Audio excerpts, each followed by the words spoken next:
आका अलैहिस्सलाम इरशाद फरमाते मन क़रअल कुरान व हुवा फ़िस सलात काना लहू बिकुल्लि हरफ़िन मिअतु हसना।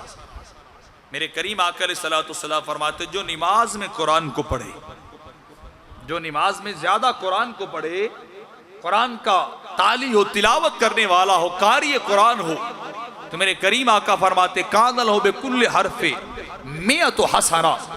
फरमाया कुरान जब नमाज के अंदर पढ़ा जाए एक एक हरफ के बदले रब 100 नेकियां अता कर देता है। एक हरफ कुरान के अंदर, कुरान का नमाज के अंदर पढ़ा जाता है।